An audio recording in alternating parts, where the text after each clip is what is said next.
Hər vaxtınız xeyir. Bugün seriyamızın 20-ci dərsi ilə davam edirik. Bugün biz yenə təkrar düsturlarımızdan danışacağıq. Təkrar böyük düsturlarımız olan sum if, sum ifs, count if'imiz olsun, if olsun, ifs olsun bu düsturlara nəzər yetirəcəyik. Gəlin seriyamıza başlayaq. İlk əvvəl baxırıq cədvəlimizə. Cədvəllə bir tanış olan nömrə sütunlarımız, ID-lərimiz, barkodlarımız, məhsullar, rənglər, miqdarlar, qiymətlər verilir. İlk təkrarımız əlbəttə ki, biz qiymətlər sütununu doldurmağa başlayaq. Baxıram ki, məhsullar burada verilib və qiymətlər adında bir şitimiz var aşağıda. Qiymətlər şitinə gəldim. Burada görürəm belə bir kateqoriyaya nəzərən sabit qiymətlər verilib və biz indi bu sabit qiymətləri məhsullar şitindəki qiymətlər sütununa doldurmağa çalışacağıq. XLOOKUP və ya index match istifadə edə bilərik. Əgər Exceliniz 21 plus səviyyəsindəsə, yəni 2021-dən daha yeni bir vəziyyətdəsə, XLOOKUP istifadə edə bilərsiniz, amma köhnə Exceldirsə index match düsturunu istifadə edin. Gəlin deyək ki, hər ikisini istifadə edin. Yəni əvvəlcə indeks yazıram, tab vururam, təsdiqləyirəm. Gəlirəm qiymətlərə.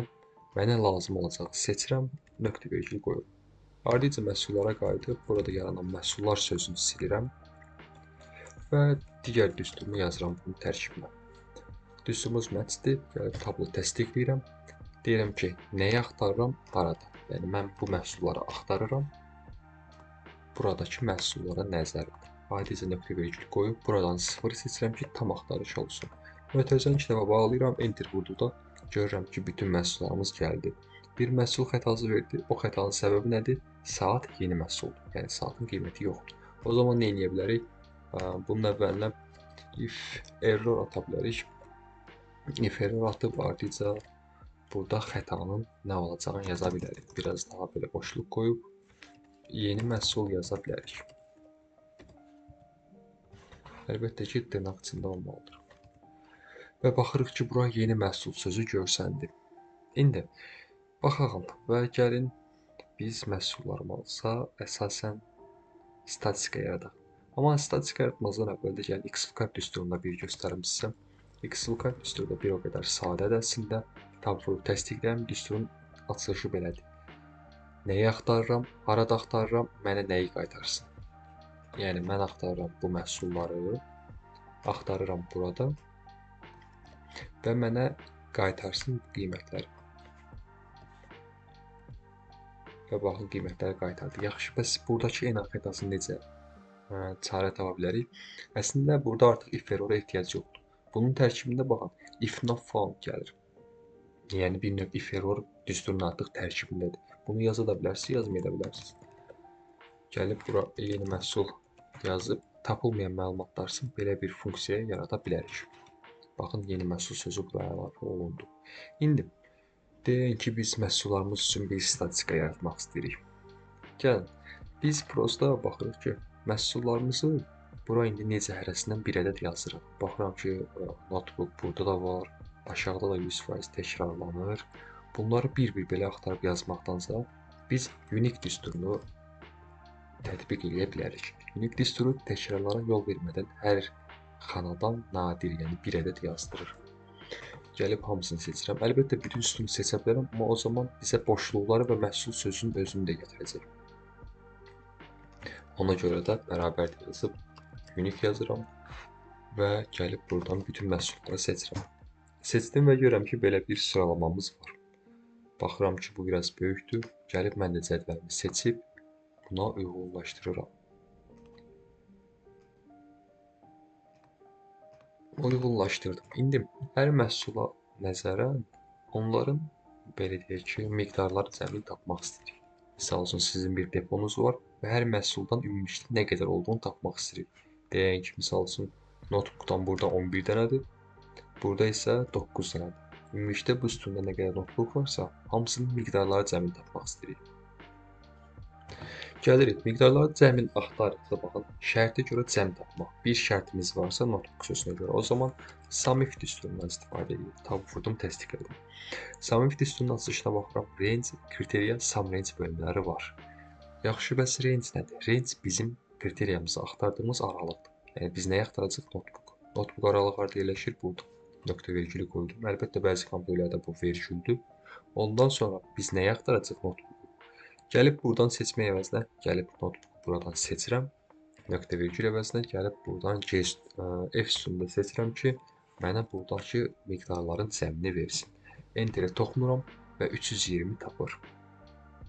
Bura aşağıda çəkə bilərəm və ya gəlib 2 dəfə toxuna da bilərəm. 2 dəfə toxunduqda görürəm ki, bu məhsulların bu qiymətləri var. Bu məhsulların bu miqdarları qədər var. Və biz də bilirik ki, hər məhsul üçün standart bir qiymət var. İndi də hər məhsul üçün standart qiyməti tapmağa çalışaq. Burada kiçik bir cədvəl yaradım. Hətta gəlin bu cədvəli mən bir kopyalayım.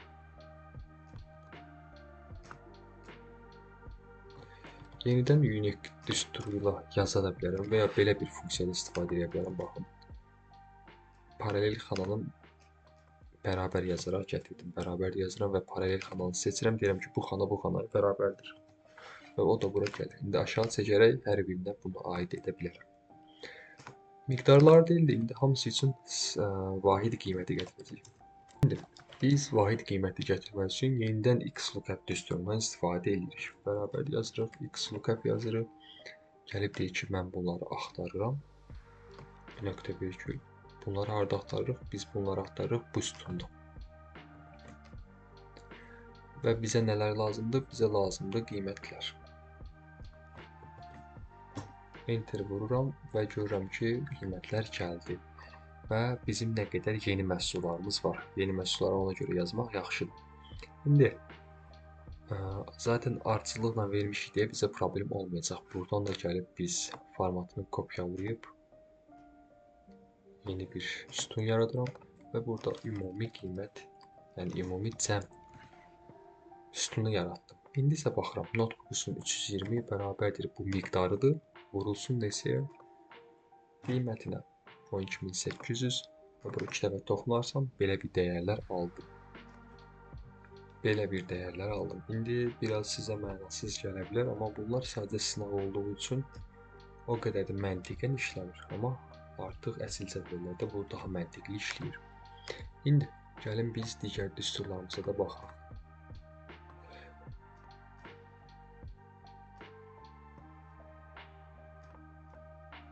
İndi isə misal üçün deyirik ki, bizim notebook adında bilirik ki, məhsulumuz var. Hətta baxaq, yazışı düz oldu mu? Bəli, düz oldu. Və notebookun da müəyyən rəng çeşidləri var.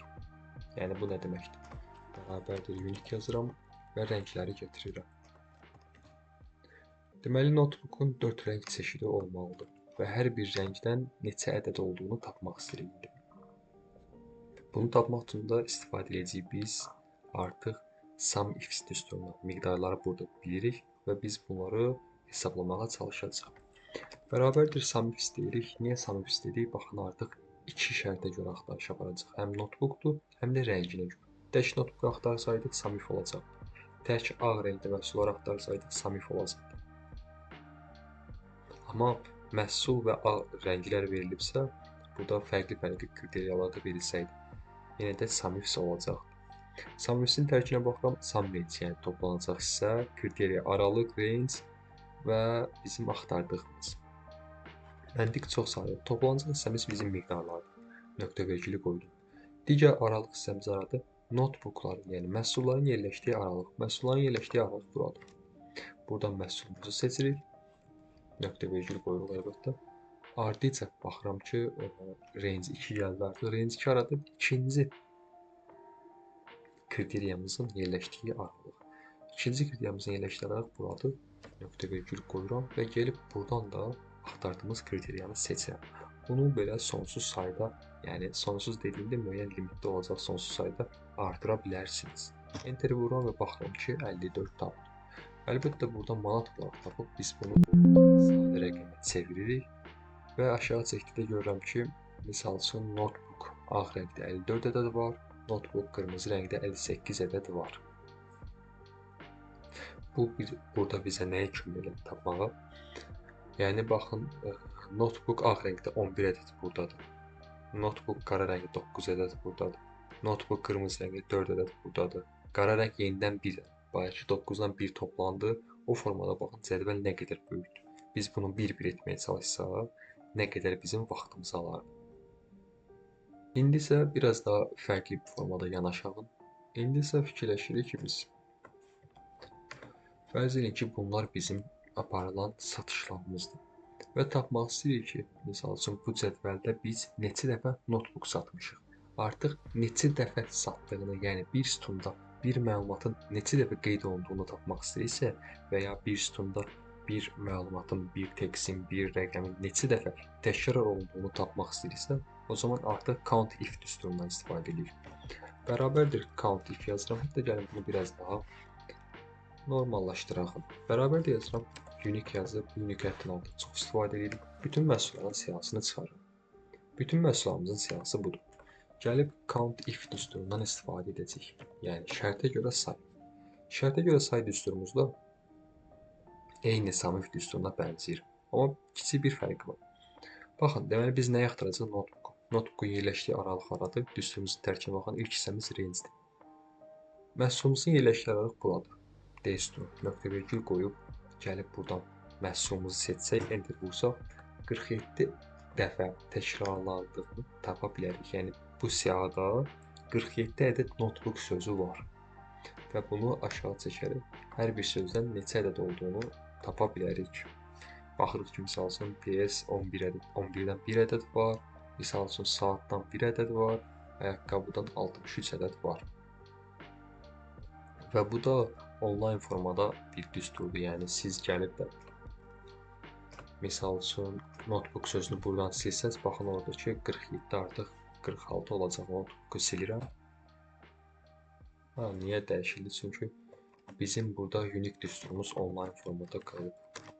Bunu düsturdan azad edirəm. Gəlib indi notebook sözünü silərsəm, baxın bu artıq 46 oldu və qarşısına yeni məhsul yazıldı. Çünki boşluqda heç nə yoxdur. Misal üçün gəlib bura saat yazarsam, baxın buradakı saat bayaq 1 idi, artıq 2 oldu. İndi isə misal üçün biraz daha çeşidlərimizi artıralım və deyirik ki, biz bu hissəni silirəm. Artıq rəng çeşidlərinə görə axtaracaq. Yəni nə deməkdir? Misal üçün tapmaq istəyirik ki, bayaq deyəsən bu qədər sayda olduğunu tapmışdıq. Unique yazıram. Tab vurub rəng çeşidlərimizi, rəng paletlərimizi çıxarıram və görürəm ki, 4 rəng çeşidimiz var. İndi tapmaq istəyirik ki, neçə dənə notebook ağ rəngdə bu siyahıda yanmayan gəlib. Misal üçün burada notebook sözü olaydı. Buranı da silim ki, bizi çaşdırmasın.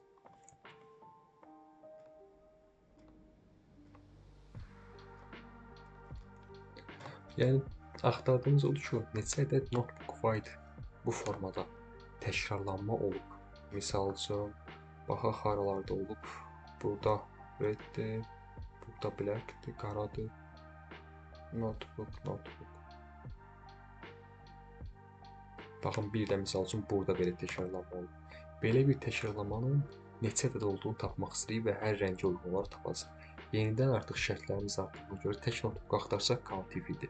Rənginə görə axtarsaq yenə count ifdir. Amma həm məhsulun özü, həm rənginə görə axtaranda artıq şərtimiz çoxalır deyə count if olur.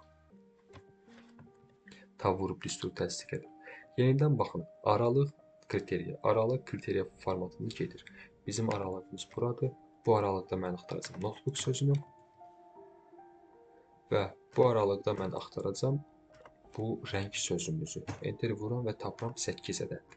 Aşağı çəkirəm və tapıram ki, deməli ağ notebookumuz 8 dəfə burada bu formada təkrarlanıb.